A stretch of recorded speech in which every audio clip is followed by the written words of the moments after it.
Well, it's after the season. We got snow here in New England, which is awesome. And really what I'm doing is I'm going through the video to showcase all you guys and put it on the YouTube channel. And what I'm noticing is we do a lot of self-filming. I don't have a lot of people that go out with us and stuff like that. So a lot of times it's all self-filming. I think you guys see that in our videos. Trying to do better quality, getting better stuff. We're kind of working on getting packs of 2 to go out and do this hunting stuff and videoing. But this hunt was a New Hampshire hunt. I had been up north tracking on a big buck, and midday I was getting close to this deer. I'd seen him twice, and I got a call from my contractor. Me and my wife are building a house, and he says, hey, you got to get back down here. We've got to finalize a couple of these documents, and they got to be signed today. And I'm like, you got to be kidding me. I'm like, listen, I'm on a big buck. He's like, listen, you got to get back today. We got to get this done. I'm like, to get off a big buck track in New Hampshire, I don't even know what to say. I was pretty upset, but I was like, whatever. So I came back, I got all that taken care of, and I only had another 2 days to hunt. So I was going to head right back up north. And I said, no, I'm going to stick down here. And it rained hard that night. And I don't know about you guys, but I love hunting on the snow track, and it's my most favorite thing in the world to do. But my next second best thing is being in the rain, drizzle, little light rain. No, I'm not talking monsoon or, downpouring where you can't even see. But having rain is a good thing, and a little bit of wind. And I absolutely love that. It's just like tracking. The only difference is now you don't have any snow to track them on. But now I still hunt the ridges and swamps, and I do a lot of calling. And I try to lure one of them big bucks out of the swamp or on the ridge. This is Thanksgiving week, and these bucks are traveling. They're looking for does or they're with does. And it's a special time of year to be able to shoot a giant buck that just normally wouldn't be in cover. So that's what I was going to do. So I headed to a spot in New Hampshire that morning. It's a shotgun only, so I had my 20 gauge bolt with a rifle barrel, and I went in. It was pretty cool too, because there's a set of power lines, and I went in about 1.5 miles in, and I was kind of circling around this ridge, and I met this old guy, and he was on a ridge. He waved me over, so I go over to him. His name was Ron, and he's got a camp in Vermont. And we were talking, just shooting the bull there for a few seconds.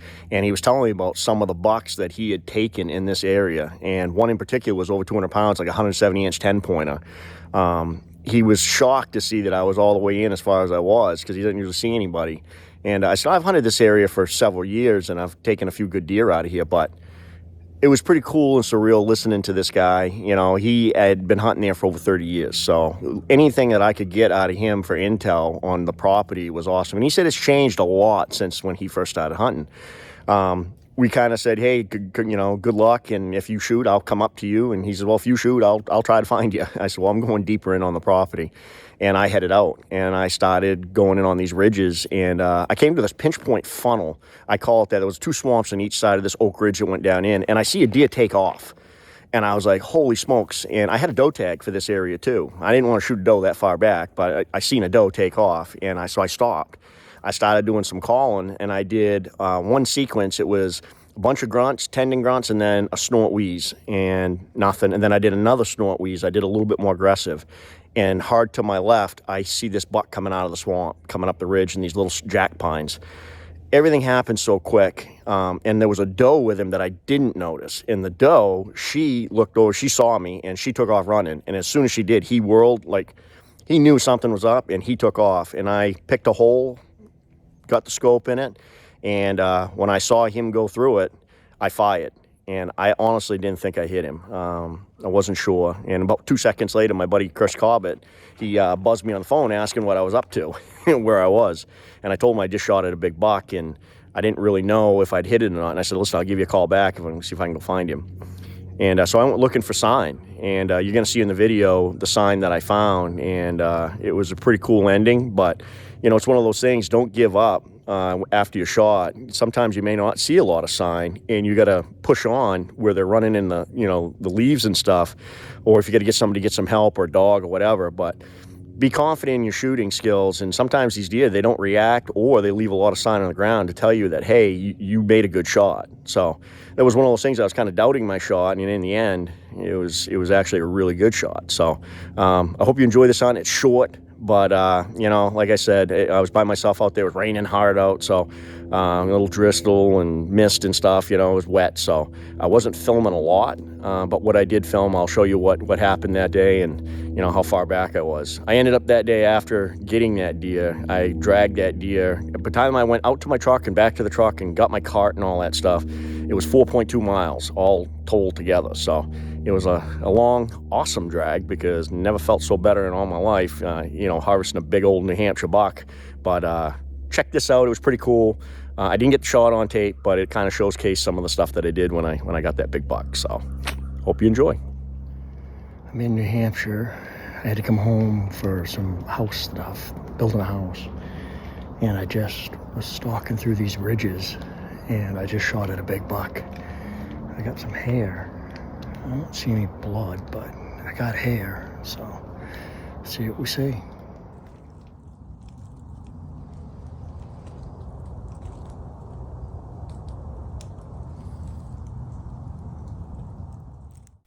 As I was following those running tracks in the wet leaves, I was finding a little bit of blood, a little bit of hair, but nothing that indicated a fatal hit from what I was seeing. And as I was going on, I found these little spots, running tracks, a little bit of fat, and then I found one set of leaves that had some bubbly blood. I was pretty excited.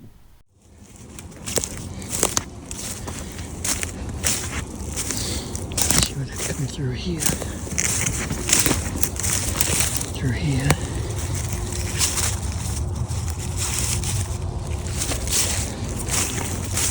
And there we go. There's that big buck. Holy smokes. Well, here's my conclusion to my New Hampshire season. Been up tracking, and I haven't had a lot of time because I'm building a house, and I had to come back home with contractors and all that stuff, so I've only got like 1 or 2 days. And you know, this morning I went out, and it was rained all last night. Perfect conditions to be in the woods, no matter where you are. And I was walking across these old ridges and doing some grunting and stuff, and I heard something, and I looked down and I saw this buck with a doe. Of course, when they saw me, they took off running. I managed to fire one shot, and I ended up anchoring this nice 8-pointer. He went probably 70 yards, but I can't be more happy with the season I've had. Family, friends, it's just been incredible. Just to end the season with taking a nice, beautiful 8-point is great. New Hampshire buck, I'd have shot him on the track if I'd seen him. So I got a long drag ahead of me, and I gotta go get my cart and hopefully you know, make it a lot easier. My buddy Rick, my brother, he bought me a cart this year. I had surgery, and I've had a hard time dragging stuff, so he got me a cart, and I absolutely love it. So we're gonna put it to use and see how it works. But New Hampshire, beautiful big buck. Never give up. And grunt calling this time of year is, you know, something you want to be doing. Grunting and estrus bleats, snort wheezes, and you'll get some of these big old boys to come in. So I got a long drag ahead of me, and I'm gonna get it going.